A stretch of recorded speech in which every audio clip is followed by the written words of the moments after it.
Qu'est-ce que le passage là disait? Qui ça le passage a dit? Oh. 1 Samuel là. Lorsque Saül avait vu David marcher à la rencontre du Philistin, il avait dit à Abner, chef de l'armée, de qui ce jeune homme est-il fils? Abner. Et il répondit, aussi vrai que ton âme vivante au roi, je l'ignore. Ça c'est l'un des passages que il faut la révélation pour comprendre. Ça c'est un passage que nous devons jouer une révélation pour nous comprendre. Parce que c'est 1 Samuel 17. Parce que c'est 1 Samuel 17. Oh, dans 1 Samuel 16. Et dans 1 Samuel 16, il dit, David connaissait Saül connaissait David. Il habitait dans la maison de David. Quand on a cherché David, on a dit cherchons quelqu'un. C'est qui? C'est le fils d'Isaïe. On a même envoyé dire à Isaïe que pardon, laisse venir ton fils pour venir travailler. Car il a trouvé grâce à messieurs. Saül t'a même dit à chercher qu'à Isaïe, David portait pour moi pour qu'il vienne rester ensemble avec moi. Et quelques minutes avant cette histoire. Et puis c'est quelques minutes avant l'histoire. Saül vient de donner ses habits, son armure à David. Saül t'a fait que ça prendre ça ne suffisait pas à David. Et puis ça va même quand mais pourquoi Saül dit? Mais pour qui ça là, Saül dit? Qui est-il fils? Qui est-ce qui va pas avec ça? Pourquoi il repose la question? Pour Abner dit que je ne connais pas. Au point que Abner même quand répond, il dit pas. La réponse est où?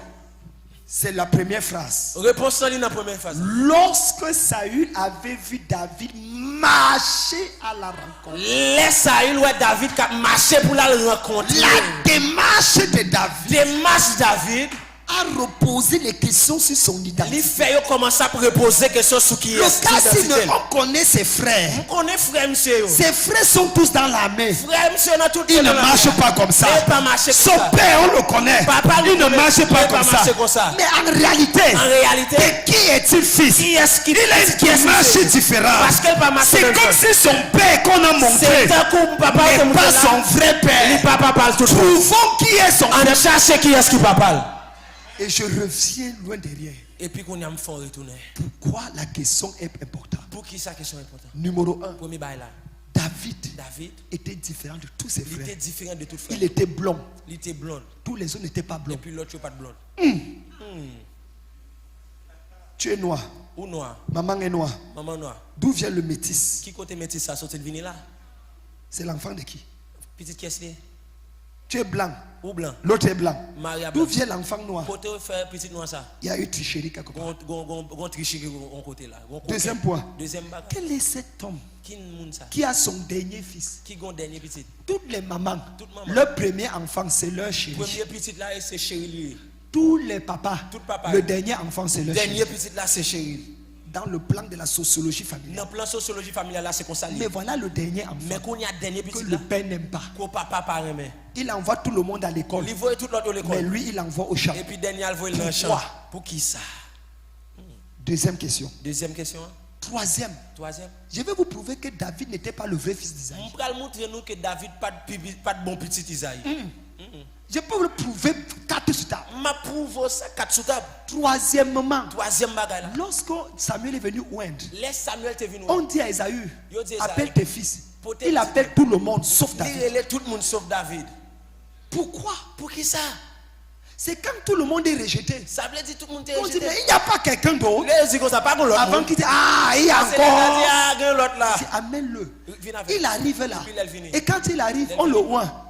Dès qu'on finit de le oindre, dès que Samuel part, on le repousse encore dans le champ. Normalement dans une famille, si ton frère devient président, nous tous on va fêter.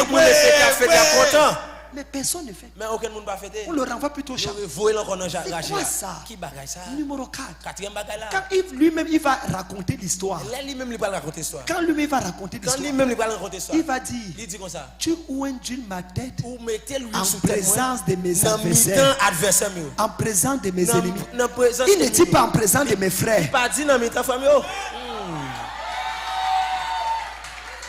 Ça veut dire quoi? Ça veut dire que c'est quelle histoire? Ça? Et là où ça m'a alors gagné. Et là où ça m'a gagné. C'est le jour où il a rencontré Bathsheba. C'est là qu'il a rencontré avec. L'enfant est venu. Nathan est venu. Nathan venu côté. Toi là. Il dit même. Péché contre Dieu. Tu es fini. Dieu est fâché de toi. Dieu est fâché contre toi. Il va écrire Psaume 51. Et puis il a écrit Psaume 51. Regardez ce qu'il dit à Dieu. Ça le dit dans Psaume 51. Oh Dieu. Oh Dieu. Comprends-moi. Comprends-moi. Je suis né dans le péché. Faites dans le péché. Et ma mère m'a conçu dans l'iniquité. Maman c'est notre iniquité que Attendez. En réalité. Quand l'homme et la femme sont mariés, l'enfant qui naît n'est pas conçu dans le péché. C'est quand quelqu'un a triché que l'enfant est conçu dans le péché. Il était en train de dire, si j'ai eu un enfant adultérien, c'est parce que moi-même je suis adultère.